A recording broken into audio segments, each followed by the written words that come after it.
Welcome back to the Tracy Take. I am your co-host Tyler here with my brother Ryan, and today we are continuing our NFL free agency recap series with the AFC East, and we're going to be starting out with the New York Jets. But before we get into that, if you have not already, hit that subscribe button and ring that bell so you can get notified when Ryan and I release new content. We have a goal of getting to 1,000 subscribers by the NFL draft, and as of recording this, we are 41 subscribers away, 959, and we have plenty of time left. So help us reach our goal. It's the easiest way to help us grow our channel. And if you're watching this and we've already hit 1,000, our new goal now is to hit 2,000. So help us reach that goal also. And so we greatly appreciate it. And Ryan, let's get into it. Let's do it. The New York Jets have had a fairly boring offseason, I would say. Do you agree? Oh, yeah. I haven't been in the news Super boring. at all. Nothing going on. That's not true.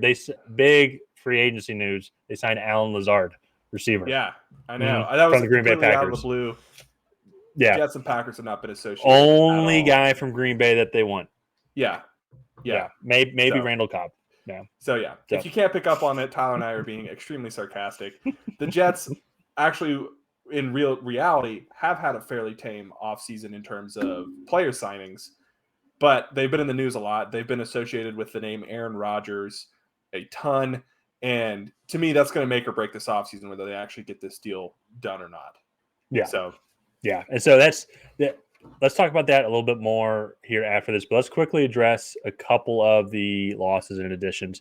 The one thing actually low key that was actually kind of, I would say, a serious loss. Sheldon Rankins left, and he is now with the Houston Texans. That actually is kind of a low key. Not a low key, high key. Very big loss, I think, that defensive line. And they're going to want to address that. And I would say if they still have a first-round pick or a second-round pick, because there's some good defensive tackle talent, I think, kind of around where they're going to be picking as well.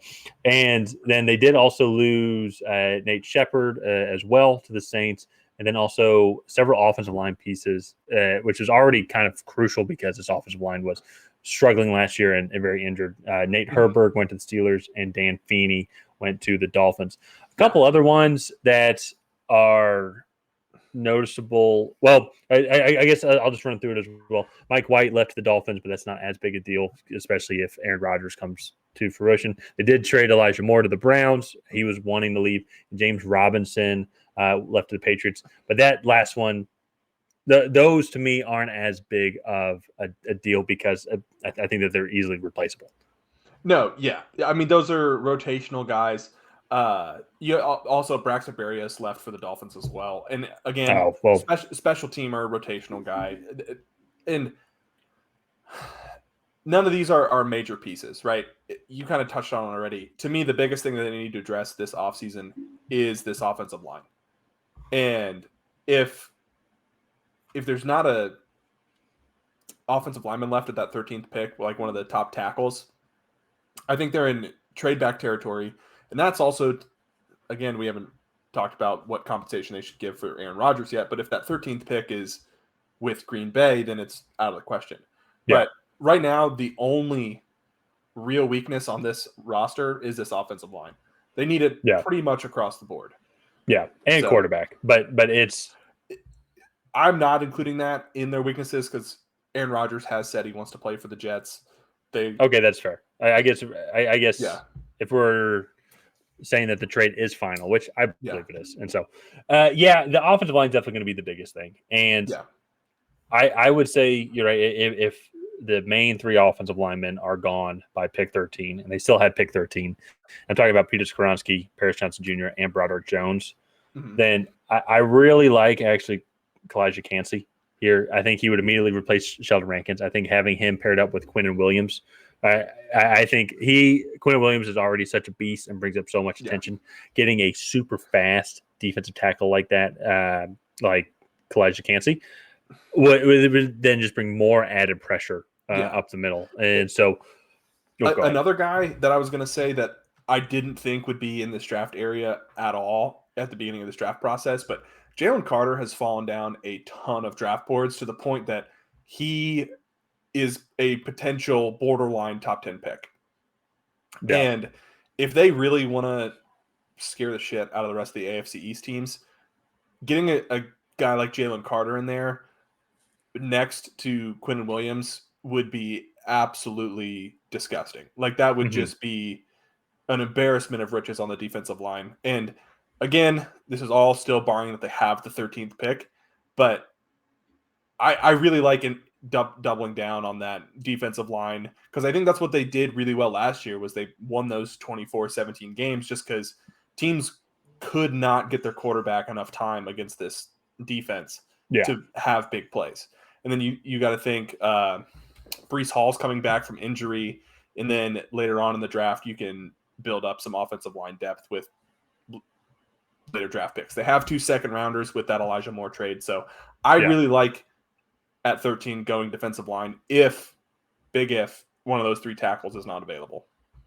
Yeah, I like that. And so definitely with some of these teams now as we get into the teens, a lot of different ways that they can go. I think almost with the Jets, it is, as what we talked about, pretty singular. I think if offensive line, if not, then there should be some defensive linemen that are still available that I think that can help bolster up the trenches. And so let's quickly talk about Aaron Rodgers. And we did this with our Packers video. Go check it out so you can hear if we're saying the exact same thing because I forgot what I said. And so let's see if it's the same thing. But my stance on this and what I believe I said in the Packers video as well is I think the first round straight up, I think would be fair, or a second rounder with a conditional second. If I'm the Jets, I'm going more. I would want to do more the second rounder because then you traded for Elijah Moore. You now have 2 second-round picks, so it's essentially just a wash. And then you can have a conditional next year. Say if he retires after 1 year, you get a third. If he plays again, then you can get our second, or like fourth and then third. And I think that would be an overall fair balance. Yeah. Because like with this Elijah Moore trade, it just seemed fair. It seemed balanced. Browns were probably going to take a receiver or could have taken a receiver with the second round pick. So they essentially used that pick to get Elijah Moore. Elijah Moore didn't want to be with the Jets anymore anyways. And I think it's a win-win for everybody involved. Jets get a second round pick to help with this negotiation with the Packers. Yeah. And I do think it is unrealistic for the Packers if they're wanting multiple first round picks. I mean, that's a joke. I think to compare this to a Russell Wilson like trade, it is uncomparable because Russell Wilson is 7 years younger and at the time was assumed to be in his prime going to like a Super Bowl ready team now. And so the Jets are Super Bowl ready, but Rodgers has 1 more year left, 2 more years left. He's contemplated retirement the past 2 or 3 seasons. Why would you give up 3 first round picks for this guy? So that's I think exactly what you said in the Packers video, and I'm going to have the exact same rebuttal. So I think if the Jets are going to give up 13, the Packers should be giving Rodgers and a 4th or 5th. Okay. And to me, I think that's a fair trade. To me, if I'm the Jets, I'm saying, hey, we will give you I believe the Browns are picking at like 40, but we'll give you 42. 42. Yeah. We will give you 42. And then if Rodgers plays in 2024, we'll give you our 3rd round pick in 2024. And then it's like you get a 2nd and a 3rd if you're the Packers. You offload a lot of the cap onto the Jets. And then it's like, okay, like both sides get what they want, right? Yeah. And to me, I've heard the big snag with this trade has been how much of the money is going to move over from the Packers. But it is, I don't know. To me, that's semantics, right? You just kind of, you figure it out once when you have the trade complete, right? If you're the Jets. And so. Well, and with the Jets now, they have, as according to Over the Cap, as of right now, they are just over $9 million in cap space. So that's just something I'll just be frank. I just do not know how that would work or how shifting the money over. Because I know there's going to be some dead money, I believe, with the Packers that have to stay. Yeah. But then what are they going to take on this year? So Rodgers has like a $60 million cap hit this year. And I believe 20 of that is dead cap. Yeah, that sounds about right. And so then they're negotiating how much of that 40 million would go over to the Jets. Those are rough numbers. I think there's more exact, but I think that's the rough estimate. So the Jets are probably trying to figure out who do we have to cut, like who is cuttable, and then we'll figure it out from there. Yeah. So Corey Davis. Yes. I think he already is. I think he is too. Yeah. I don't know. I don't see him on Over the Cap, but anyways, I really like what the Jets have going on. However, I think this offseason is completely make or break if Aaron Rodgers comes over from the Packers this season. Because if not, okay, great, you signed Allen Lazard. You have Garrett Wilson already. This offensive line is not going to be any good. And then you're still going to be rolling with Zach Wilson. Yeah. And it's like, we saw what that looks like, and it's not good. So, yeah. Just quick update. He is not cut yet, but it seems like he is. It's very possible that he could be cut. He will be. Okay. Yeah. And so again, I just think I'll say it one more time. This Jets offseason is a make or break on this Aaron Rodgers trade. They put all their eggs in this basket. And if it doesn't work out, then they'll be right back where they are this year. Well, and yes and no, because let's say Rodgers pans out, and then you still look, they have a young defense. Then they still have a star in Garrett Wilson, a star in Breece Hall. Mm-hmm. Like they but I don't think they. Oh yeah, it's 2023. You need the star quarterback, and you can't win. You can't go 12-5 with a good defense and a good run game, right? You'll go 9-8, right? And that's probably your ceiling. Mm-hmm. So that for me, I think they went 8-9 this year, and they just missed out on the playoffs. Yeah, I think 7-10. 7-10. But yeah. So to me, if this Rodgers trade doesn't work out, that's what they're looking at again. Yeah. So. Yeah, it is.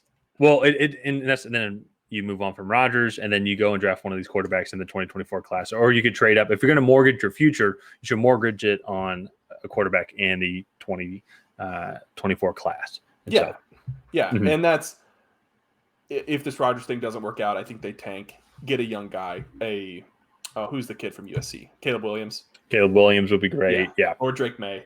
You get one of those guys, and then you're moving forward.